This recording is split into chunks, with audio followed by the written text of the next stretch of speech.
Have you ever noticed white fluffy looking stuff on your axolotl's gills? That would be fungus, and in this video we're going to talk about where it comes from and what you can do to get rid of it. So fungus is one of the most common issues you'll see with axolotls. It appears as white fuzzy patches, usually on the gills, limbs, or body. It's an opportunistic pathogen that lives in every aquarium and won't affect healthy axolotls. It's only when that axolotl is dealing with an injury, an illness, bad parameters, or stress that it can take hold. It's important to take fungal infection seriously because it is an infection. If you leave it too long, it will spread throughout the body and could be deadly. Oftentimes when you see an unhealthy looking axolotl with no gills, it was a result of fungus that was ignored. Unfortunately, this isn't a situation where we can just throw a treatment at them and fix it because fungus is a symptom rather than a disease in itself, which means there will be an underlying cause that we need to sort out before we can really truly get rid of it. Some of the most common causes of fungus in axolotls will come down to having some wonky water parameters, so if you don't already, get yourself a liquid test kit and see if that's what your issue is. Having your water at 70 degrees Fahrenheit or higher, injuries or damage to the mucus coat and skin, and even just stress or weak immune systems can cause it. So things like overcrowding the tank, having fluctuations in the temperature or parameters, or bad diets. It's going to be up to you to figure out what the cause is in your situation, but if you're having trouble, send me a message and I might be able to help. Now, once you've figured that out and corrected the issue, we can start working on clearing up the axolotl. Before I explain the treatments that have worked miracles for many of my rescues, I want to explain some of the ones that you should avoid because unfortunately there's a lot of outdated information online that people are still regurgitating. Those would be fridging and salt baths.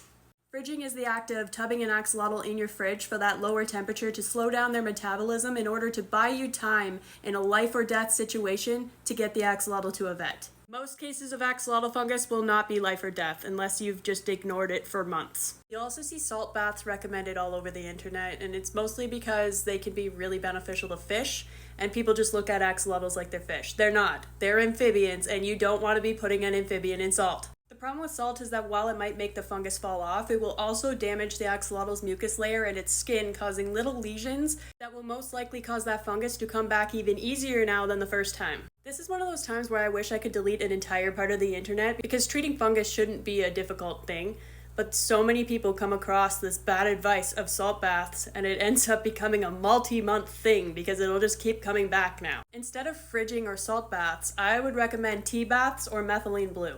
I always recommend going the natural route with tea baths before moving on to medications just because most of the time it will be enough. People really like throwing the suggestion of methylene blue around, especially in Facebook groups where people regurgitate information without having any experience with it. While it can be helpful in lots of situations, it's still a stronger medication that you'll want to avoid if you can. And in most cases of fungus, you can. I keep it as a backup in case my tea baths don't work, but I've only had that happen twice. Tea baths almost always work. Whether you take that advice or not, let's get some tubs out and I'll show you how to do this. If you're unfamiliar with how to tub an axolotl, I've got a video of that on my account too, so I'm not going to explain it again, but just a couple of reminders. You need to keep these tubs between 60 and 68 degrees Fahrenheit, and don't forget to condition your water. Alright, so black tea baths.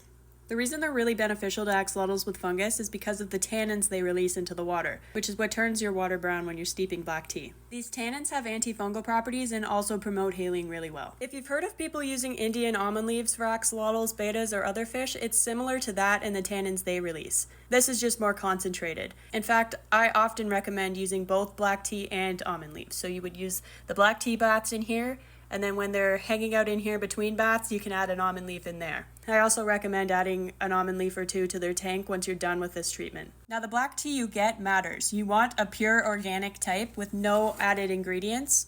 So you can see here the ingredients in mine is just organic black tea leaves. That's all you want. You don't want any added flavors or anything. I'll put this information in the description for you to screenshot, but for dosage and duration, you're going to want 1 bag of black tea steeped in 1 cup of boiling water, allowed to cool, and then added to 1 gallon of conditioned water. You'll then gently move your axolotl into this solution for 15 minutes, 3 times a day for up to 3 days.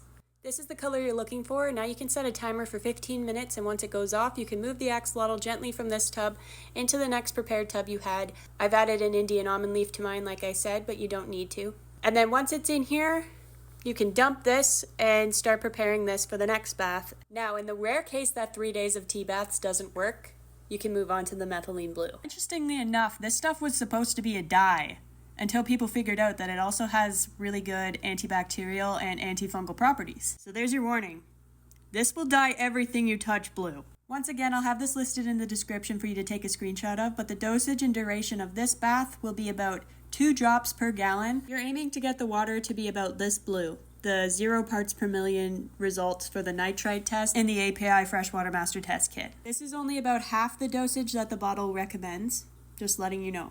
Don't follow the directions on the bottle for axolotls. The duration should be 12 hours in and 12 hours out for 3 days. Just like with the last treatment, you're going to condition your water in between every water change too. So add your conditioner, and then you're going to add your 2 drops of this. Just a little tip when you get this bottle, just poke a little hole in it instead of taking that whole top off. It makes making drops much easier.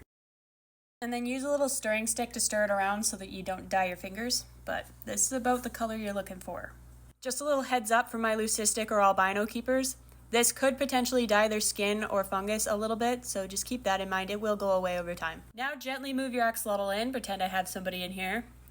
And gently set a lid on top so they can't jump out.